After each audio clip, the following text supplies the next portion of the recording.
Okay so कल मैंने express का रिवीजन मारा था। बेसिकली एक्सप्रेस क्या होता है, उसको कैसे काम करता है, उसको रिक्वेस्ट भेजने का काम, वो सब देखा था राइट। तो ये पोर्ट नंबर वाला कंसेप्ट देखा था हमने। फिर ये ऐप डॉट यूज़ करना कि कंफर्मेशन मिलता था कि हाँ कि एक रिक्वेस्ट आ रही है, बट हम लोग उसमें रेस्पॉन्स दे नहीं रहे थे। ओके आपने अगर पहले वीडियोस देखे होंगे तो बस रिक्वेस्ट जा रही थी, ये कंफर्म हो रहा था सर्वर के ऊपर। अभी हम लोग सर्वर बना रहे हैं, ऐसे समझो हम लोग सर्वर साइड कोडिंग कर रहे हैं ताकि एक सर्वर बिल्ड हो, एक रेस्पॉन्सिव रिक्वेस्ट रेस्पॉन्स नाम का एक सिस्टम क्रिएट हो पाए, मैकेनिज्म क्रिएट हो पाए। इसलिए हम लोग अभी बैकएंड कर रहे हैं। तो उसमें रिक्वेस्ट आ रही थी बट रेस्पॉन्स कोई जा नहीं रहा। तो अब रेस्पॉन्स का मैंने आज छोटा सा ही स्टार्ट किया और ज़्यादा कुछ सच में नहीं किया, बस रेस्पॉन्स देते कैसे वो देख लिया मैंने। इसमें क्या होता है कि ये देखो,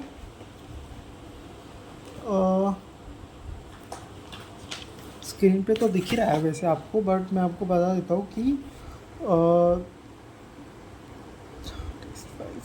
मैं कन्वर्ट करता तो देखो, अब मैं यहाँ पे app dot use function method use करता था रिक्वेस्ट को हैंडल करने के लिए राइट। तो अगर मैं क्या करूँ, अगर मैं ये जिसमें दो पैरामीटर्स आते थे, रिक्वेस्ट और रेस्पॉन्स, अगर मैं बस इसके करली ब्रैकेट के अंदर मैं लिखूँ कंसोल डॉट लॉग रिक्वेस्ट, मतलब क्या रिक्वेस्ट को प्रिंट करो।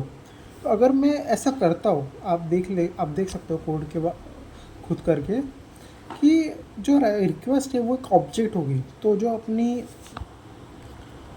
यहाँ पे गेट पर एक ऑब्जेक्ट प्रिंट होगी। ओके तो इसका मतलब क्या हुआ कि हमने रिक्वेस्ट भेजी और वो रिक्वेस्ट एक ऑब्जेक्ट की फॉर्म में प्रिंट होगी, प्रिंट होके आई। तो यहाँ मैंने लिखा है कि HTTP रिक्वेस्ट क्या करता है कि जब भी हम लोग कोई HTTP रिक्वेस्ट भेजते हैं, जब हम लोग मतलब जो पोर्ट नंबर यहाँ पे लोकल होस्ट करके जो मैंने लिखा था, ये जब हम लोग करते हैं तब जब हम लोग कोई एक रिक्वेस्ट सेंड कर रहे हैं, तो जब भी हम कोई रिक्वेस्ट सेंड करते हैं तो उसको जेसॉन फॉर्मेट में कन्वर्ट किया जाता है। उसको एक ऑब्जेक्ट की फॉर्म में, उस रिक्वेस्ट, हमने तो थोड़ी ऑब्जेक्ट रिक्वेस्ट भेजी थी, हमने तो बस पोर्ट नंबर पर रिक्वेस्ट भेजी लोकल होस्ट 330 880।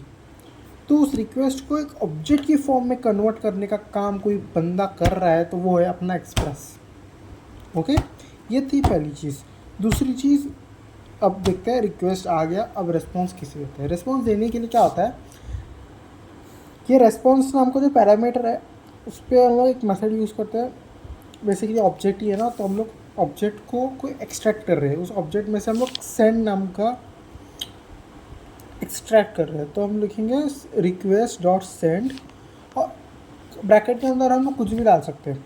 हम लोग स्ट्रिंग्स डाल सकते हैं, हम लोग ऑब्जेक्ट्स डाल सकते हैं, हम लोग जो हमें जो चाहिए वो डाल सकते हैं। तो मैंने लिखा एक स्ट्रिंग बनाई, this is a basic response. तो अब जब मैं अपनी रिक्वेस्ट भेजूँगा तब मेरे पास एक रिस्पॉन्स आएगा। वो रिस्पॉन्स क्या होगा, this is a basic response. इसको मैंने करके भी देखा है। Okay local host port number डालना पड़ता है। पोर्ट नंबर एक बार चेक कर लेते हैं क्या है इसमें। हमने सेट किया है पोर्ट नंबर 880 पोर्ट नंबर है। तो अगर मैं डालता हूँ 880 80 ओके ये हो गया। अभी एक सेकेंड, इसको थोड़ा क्लियर करते हैं पहले।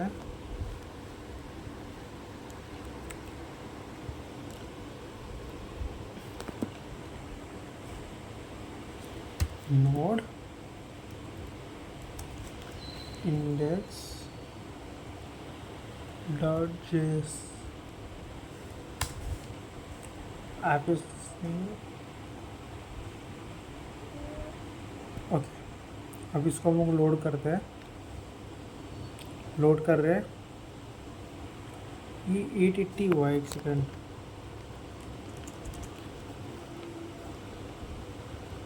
80 80. This is a basic response, this is a basic response. समझा आपको क्या हुआ? हमने रिक्वेस्ट भेजी पोर्ट नंबर पे और उसने अपना रेस्पॉन्स दे दिया, this is a basic response. अब एक स्ट्रिंग हमने डाली थी, तो ये स्ट्रिंग बन के आया, बस एक नॉर्मल, ये हमने स्ट्रिंग डाली थी, इससे हम लोग कुछ भी डाल सकते हैं, जैसे ऑब्जेक्ट भी डाल सकते हैं, एक HTML का कोड भी डाल सकते हैं। मैंने नीचे HTML कोड भी करके देखा है। तो अभी इसको एक कमेंट आउट कर देते हैं और इसको कमेंट आउट कर देते हैं। मैंने क्या किया, एक कोड नाम का वेरिएबल क्रिएट किया और उसके ऊपर मैंने उस कोड नाम के वेरिएबल में मैंने एक HTML का फाइल क्रिएट किया हुआ है। ओके, उस HTML की फाइल में मैंने एक HTML नाम की फ़ाइल क्रिएट की हुई है और ये देख सकते हो आप लोग।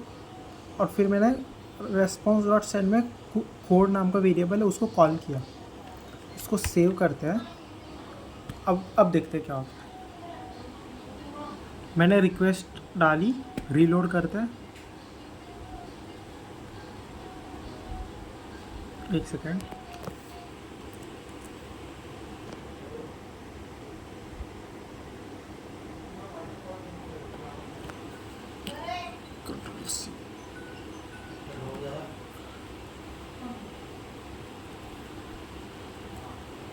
एक बार वापस करते हैं, नोड index.js।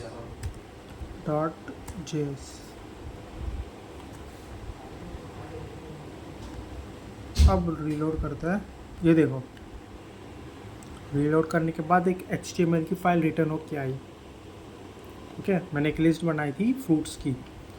तो होप्स आपको बेसिक समझाओ कि रिक्वेस्ट भेजते कैसे, पोर्ट नंबर वगैरह सेट करके हम रिक्वेस्ट को भेजते हैं। फिर रिस्पॉन्स सर्वर से कलेक्ट करने का कोड होता है, यूज़ मेथड यूज़ करने का, राइट।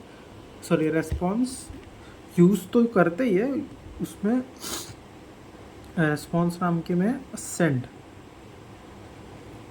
ओके, तो ये बेसिक चीज़ें थी। हम लोग कुछ भी रिस्पॉन्स दे सकते हैं। स्ट्रिंग देख लिया हमने, एक HTML फाइल भी डाल सकते हैं। यहाँ पे मैंने एक बस एक छोटी सी लाइन लिखी थी, तो अंदाज़ा लग गया होगा आपको कि जब हम लोग कुछ भी सर्च करते हैं, कोई हम लोग रिक्वेस्ट डालते हैं गूगल के ऊपर, जैसे गूगल पे अगर हम लोग जब भी लिखते हैं amazon.com, तो बेसिकली क्या हो रहा है कि अमेज़ॉन की पूरा का पूरी फाइल हमें रिटर्न होके आ रही है। ओके, तो इस तरीके से बेसिक रिस्पॉन्स और क्लाइंट, रिक्वेस्ट और रिस्पॉन्स, क्लाइंट सर्वर के बीच में जो रिलेशन है वो चलता है। जैसे अभी बस एक छोटा सा वेब पेज निकल के आया रिक्वेस्ट डालने के ऊपर। हम लोग तो बड़ी बड़ी एप्लीकेशन को पूरा फेच करते हैं, पूरा उसकी वेबसाइट आती है हमारे पास, तो वो बड़े लेवल पे काम होता है। ये तो बहुत छोटा सा वेब पेज आया था जो हम लोग रिक्वेस्ट सेंड करते हैं डेली लाइफ में, हमें पता नहीं होता, बट एक बहुत सारे वेब पेजेस का कलेक्शन हमारे पास रिटर्न आके आता है, जिसको हम लोग वेबसाइट बोलते हैं। तो ये बेसिक चीज़ें थी और आज इतना ही करूँगा मैं। ओके, सो कल कंटिन्यू करते हैं। So thank you.